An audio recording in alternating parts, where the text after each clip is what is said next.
तक और 2017 से जो काम कराए हम लोगों ने, वो लगभग 265 करोड़ 81 लाख रुपए के काम इस आपके ग्रेटर नोएडा क्षेत्र में कराए।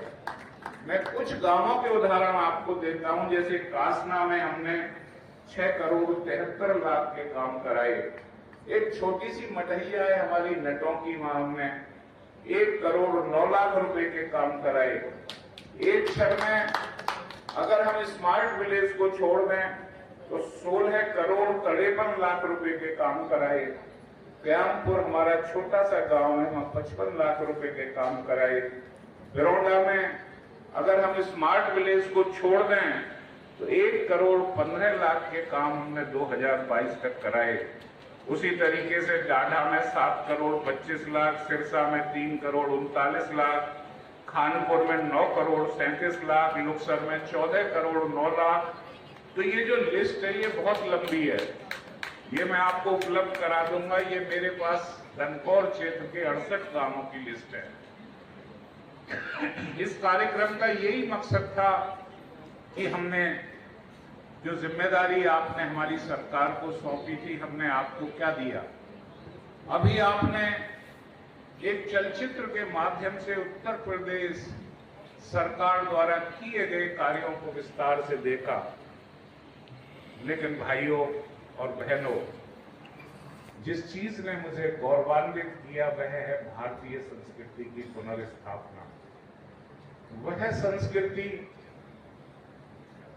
जिस संस्कृति में भगवान श्री राम जैसे चरित्र पैदा हुए, माता सीता जैसा चरित्र पैदा हुआ, जिन्होंने अपने सारे सुखों को छोड़कर, महलों के राजसी ठाट बाट को छोड़कर अपने पति के साथ वन गमन का निश्चय किया। भरत जैसे भाई पैदा हुए, जिन्होंने 14 वर्ष अपने बड़े भाई की खड़ाऊ रखकर अयोध्या के सिंहासन को चलाया। और उसी संस्कृति में लक्ष्मण जैसे भाई पैदा हुए, जिन्होंने सारे सुखों को छोड़कर अपने भाई के कष्टों में शरीक होने के लिए उनके साथ वन गमन किया। 2014 में इस देश की कमान एक कर्मठ प्रधानमंत्री ने संभाली, और जिस दिन से उन्होंने देश की कमान संभाली, उस दिन से भारतीय संस्कृति जो इतिहास के पन्नों में कहीं विलुप्त सी हो गई थी, उस संस्कृति के पुनर्स्थापन का दौर आया। और देखिए, संयोग देखिए, या हमारी खुशकिस्मती कहिए कि योगी आदित्यनाथ जैसा कर्मठ व्यक्तित्व हमें प्रदेश के मुखिया के तौर पर मिला। आज भगवान श्री राम का मंदिर आप देख रहे हैं। मैं इसलिए आपसे ये बता रहा हूं कि अपने ही देश में उस महापुरुष के मंदिर की स्थापना के लिए हमें 500 साल संघर्ष करना पड़ा, जिसके चरित्र और जिसके आदर्शों की वजह से हमारे हिंदुस्तान का समाज आज भी बंधा हुआ है। आज हिंदुस्तान से ज्यादा पतिव्रता स्त्रियां कहीं दुनिया में नहीं मिलती। जो आदर्श हैं भगवान श्री राम के द्वारा प्रतिपादित किए गए, वही हमें दुनिया की दूसरी संस्कृतियों से अलग बनाते हैं। हम उस सनातन संस्कृति के लोग हैं जहां दूसरे धर्मों को भी सम्मान की नजर से देखा जाता है। हम किसी को नीचा नहीं मानते। हम उस संस्कृति के लोग हैं कि हमने विदेशियों को भी अपने गले लगाया, और भारत एक समय सोने की चिड़िया कहा जाता था। इसका अध्यात्म, इसका साहित्य और इसकी चिकित्सा की वजह से दुनिया के लोग हिंदुस्तान में शोध करने आते थे। तो हमने 2014 से और उत्तर प्रदेश ने 2008 से आपको यह दिया कि हम गौरवान्वित हो सकें कि हम दुनिया की सबसे प्राचीन सभ्यता हैं, और हम उस सभ्यता के लोग हैं जो दुनिया को शांति का संदेश देते हैं। आपने गौतम बुद्ध जी का नाम सुना होगा।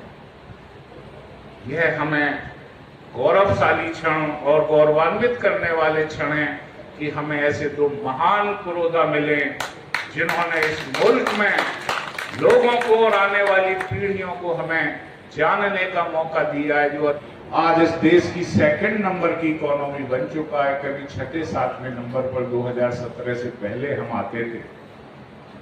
हमने वह दौर भी देखा है जब किसानों पर लाठियां पड़ती थी और उनकी जमीनों को लूटा जाता था।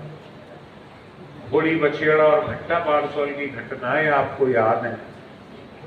तत्कालीन सरकारों के मंत्री और उनके रिश्तेदार इस प्रदेश के संसाधनों को लूटते थे। मेरे जनपद के किसानों से औने पौने जामों में जमीनें लेकर उन जमीनों को अपने बिल्डर मित्रों को दिया जाता था, उद्योगपतियों को दिया जाता था। लेकिन आज प्रदेश का मुखिया क्षेत्र के किसानों से मिलकर उनसे मुआवजे पर चर्चा करता है। कभी आपने सुना 1947 के बाद कि प्रदेश के मुख्यमंत्री स्वयं किसानों से संवाद करें? और देखिए, अभी कुछ दिन पहले आपने सुना होगा कि 1200 रुपए प्रति वर्ग मीटर की मुआवजा वृद्धि। अगर इस देश के इतिहास में कोई उदाहरण हो तो आप मुझे बताइएगा। तो यह सरकार का इकबाल है जो किसान और जनता के लिए। आज मेरे किसान भाई अपनी जिन मांगों के लिए सड़कों पर संघर्ष कर रहे हैं वो इस सरकार की देन नहीं है, ये उन पुरानी सरकारों की देन है जिन्होंने किसानों की जमीनों को औने पौने दामों पर लूटा। और हम तो भाइयों उन सरकारों के पाप धोने का काम कर रहे हैं और आपको यकीन दिलाते हैं कि आपका वाजिब हक हम आपको दिलवाएंगे। और गरीब लोगों में रहता है। अभी हम इस कार्यक्रम, ये भी चलेगा, भाषण के बाद समाप्त नहीं है। हम क्षेत्र के कुछ ऐसे लोगों को भी सम्मानित करेंगे जिन्होंने इस क्षेत्र को आगे बढ़ाने के लिए, नौजवानों का भविष्य सुधारने के लिए पहल की है। ऐसे लोगों को भी हम आपके सामने लाएंगे कि जेवर एयरपोर्ट आपके इस पूरे जनपद और एनसीआर के लिए गेम चेंजर है। वो माध्यम बनेगा घर घर की खुशहाली का। ऐसा नहीं है कि उसका असर जेवर में होगा।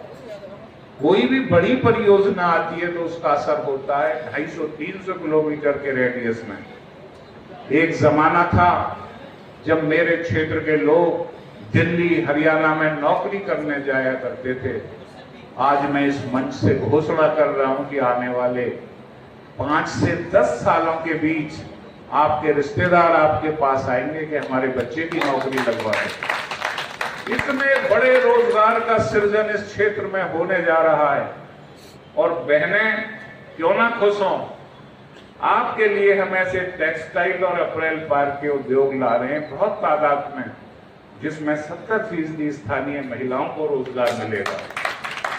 हर घर में खुशहाली होगी जब एक महिला समय निकालकर 4-5 घंटे काम कर 1000 से 1500 रुपए कमाकर घर में आएगी।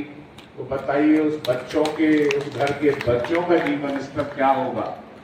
यह योजना है हमारी और हम इस योजना को धरातल पर ला रहे हैं अपने देश के प्रधानमंत्री के विजन, अपने प्रदेश के मुख्यमंत्री के उस विजन के लिए जिसमें उस आवाम की खुशहाली का सपना है, जिसने आजादी के बाद से उस स्वाद को, उस विकास के स्वाद को नहीं चखा, उस खुशहाली के स्वाद को नहीं चखा, जिसकी कल्पना मेरे देश पर न्यौछावर होने वाले उन शहीदों ने की थी।